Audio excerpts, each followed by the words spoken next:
Hi there and welcome back to the channel. This video is all about what you need to look for when you're buying a new cricket bat.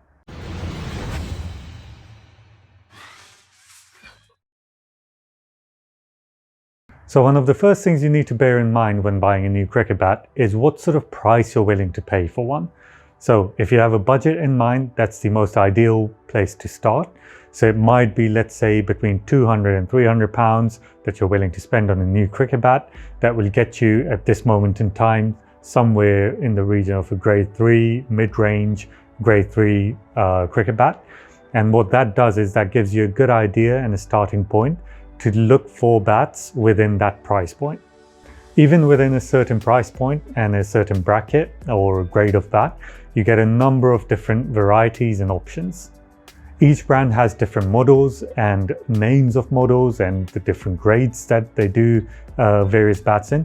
But generally speaking, within a certain price point, you should be within a certain grade. So for example, like I said, if you're looking at a 200 to 300 pound bat, generally speaking, majority of the bats that you see will be a grade 3 / possibly a lower end grade 2 bat within that price point. But as you go up, so for example, grade 2 bats, you're looking at 300 to 400 pound range.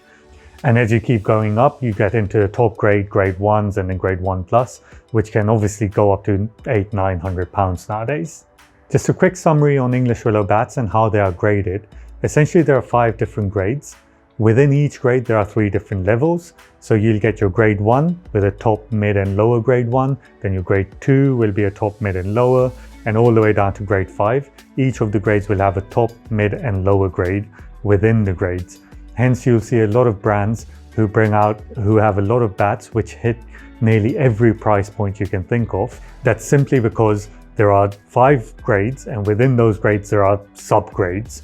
So that really helps them meet all the price points and all the requirements and demands of the market. So when buying a cricket bat, what we highly recommend is trying the bat out yourself, having a feel of the bat and really trying to work out what the best feel is in your hands. You might pick up 2 exactly same bats, which will weigh exactly the same weight, but they will feel ever so slightly different from one bat to the other. Now, this is simply because a bat is a natural product. The weight distribution in the bat can be different because of the way they're made. The moisture content in the bat can also have an effect of how it feels. So some bats might feel a little bottom heavy, some bats might feel top heavy. So all that needs to be taken into account. Even though the dead weight of the cricket bat might be the same, when you're looking at 2 bats, same model, same brand, same size, it does vary from bat to bat in terms of how it feels in your hand. So the first thing you need to do is just pick the bat up like you would normally, and then just play a few shots. Ideally, what you want to do is just use your top hand.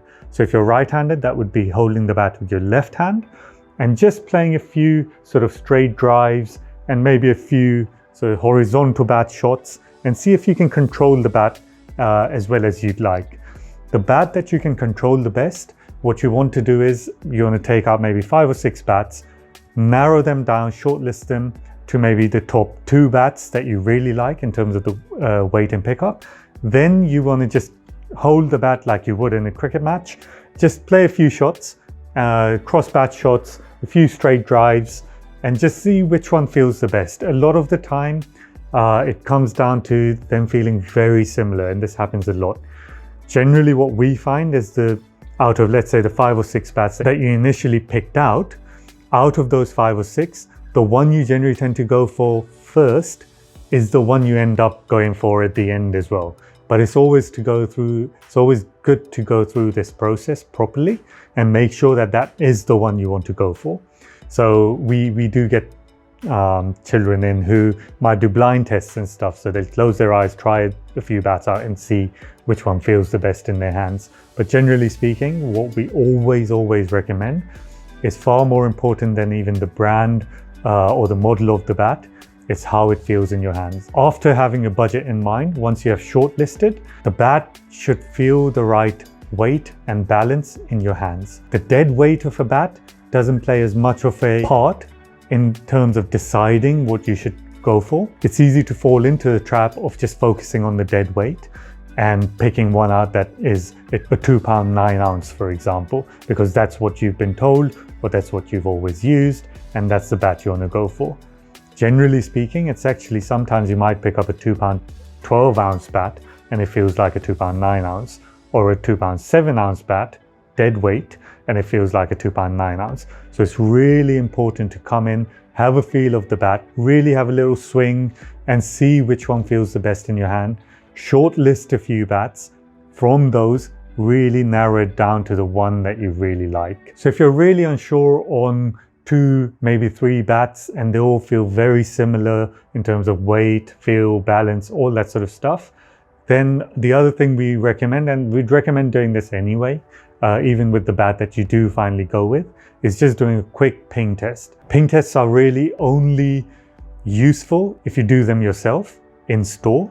That's the ideal place to do it, because then you get a good feel of your own personal need and requirement for what you need as a batter. So to do a ping test, what you just want to do is keep it very simple. And a lot of people would do 3, 4, 5. They'll end up making it into a competition of how many times they can bounce the ball on the bat. Best way to do it is just do it once at a time. So this is what you do. You just test different areas of the bat. So you test the middle, so just move back slightly, test the middle, test the toe, test the top, and just see how it feels in your hands as you're bouncing it on all areas of the bat. Just do it once and really try and feel how it is in your hands and how the ball's responding to the sweet spot. And that's how you do it. Essentially, what you want to do is, generally speaking, majority of bats, the sweet spot will be quite responsive. So what you want to do is you just want to do the ping test all over the face of the bat. You don't need to do it any higher than that. Just on the playing area, just do a ping test all over the face. And the one that essentially has the best responsiveness on a greater area of the playing area, that's the one you should go for. So if you found that video useful, please subscribe to our channel, like the video, comment in the section below if you have any questions or suggestions, and maybe even what you do when you're selecting a cricket bat. Let us know what you think, and I'll see you again soon. Thank you.